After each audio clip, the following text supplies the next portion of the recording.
let me say this. If you won't go to work, ain't no use you coming down here praying for God to bless you. When you're well and healthy,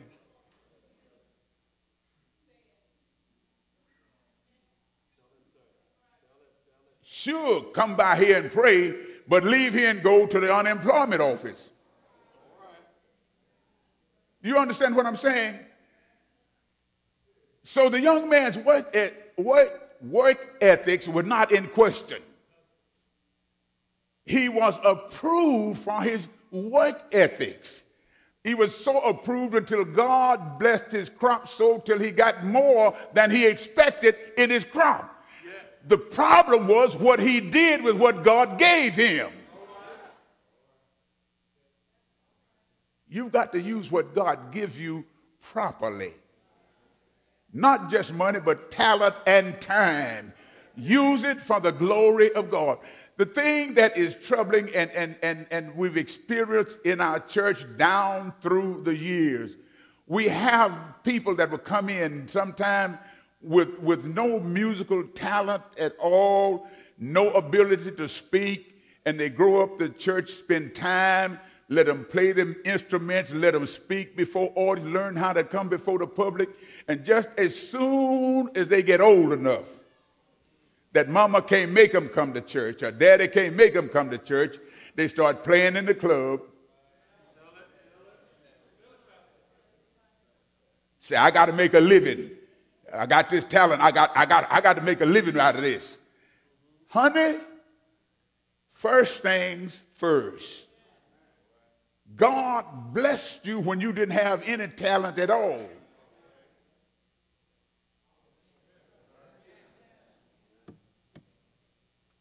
Now you're doing like, who that fell in our lesson today that sold his birthright for a bowl of soup?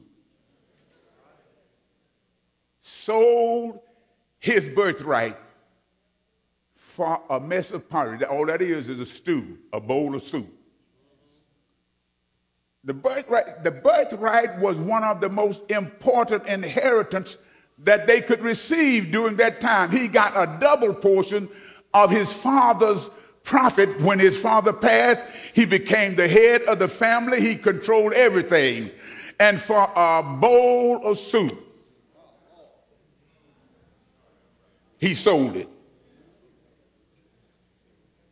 God can open vistas beyond your wildest imagination. But you settle for immediate gratification. You get what you want, but you don't get anything you need. Lord, help me today. He put it together. Barns were full. Didn't need no more. Had everything he needed. But he said, listen, I got to decide what I'm going to do with this. And you have to make a decision. You have to decide what am I going to do with what God has given me. I know he has given me what I need. I know he has given me what I need. And all that I need, God has provided. God, let me tell you how awesome God is. Just this week, you know, sometimes you look for millions of dollars and stuff like that. My wife, she dropped her key somewhere and broke, you know, that key that with all that stuff in it. That key that costs some money. And like they always do, you know, when something happened to the car, all of a sudden it becomes your car.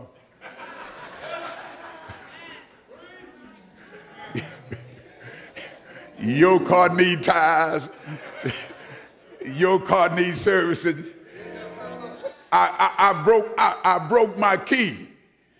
I said, okay, give me the key. I'll go over and see.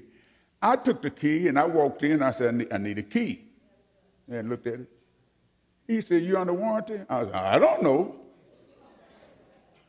He said, take it and go over to the service department and see. Now, I go in expecting to pay. I go and they look at it and say, you're still under warranty. So they started warranting the keys because usually the key wasn't. So they started warranting these keys. And I said, Lord. You understand what I'm saying? God supplies what you need. Yeah. Now, I didn't need $1,000 to get the key fixed. I just need the key fixed. He supplied what I need. Yes, should I fall out with him because he didn't give me $1,000? No, sir. You understand what I'm saying? Sometimes we fall out with God because he don't give us in excess or give us what he gave somebody else, as long as he supply your needs. And he said, I will supply them according to my riches and glory. Every time something come up and look like I got, extra money that you haven't budgeted for come up, and I don't worry about it. I just say, Lord, you know what I needed. And in some way, somehow, it comes to the door. Now, I've been waiting for the mailbox. I hear folks talking about they went to the mailbox. He haven't done that for me yet, but I know he can. So I'm keep going to my mailbox because he's going to supply my needs. Not what I want, but he's going to supply my needs. Now, this young man had everything he needed, everything he wanted, rather. He had food, he had shelter, and he said, now I've got overabundance. He recognized that he had too much. Most of us know when we got enough. Amen. Why will we consistently deny using what we have for the upbuilding of the kingdom? I got to save for a rainy day.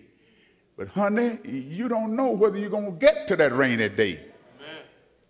So he said, I'm going to tear down my barns, and I'm going to build bigger barns, and I'm going to put all that I have in them. Then I'm going to say to my soul, soul, take your rest. In other words, you got it made now. You don't have to worry about nothing. But he forgot the thing that he really needed to have been worrying about. And that was the condition of his soul.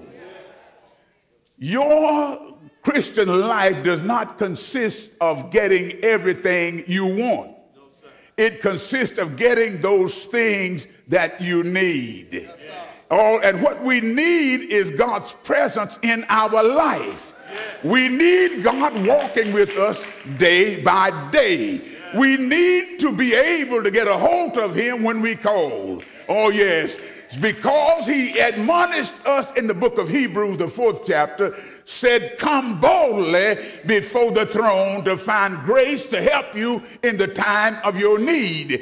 He will help you when you have a need, not when you have a want. Many times the reason we don't receive what we ask for, James said like this, because we ask amiss. We don't ask that we might be a blessing to others or that we might bless the work, but we ask that we might use it for our own lust, things that have no spiritual value. You are a human being, a spiritual being living in a body, so you should care about the spiritual aspects of your life, because if you don't, no one else will.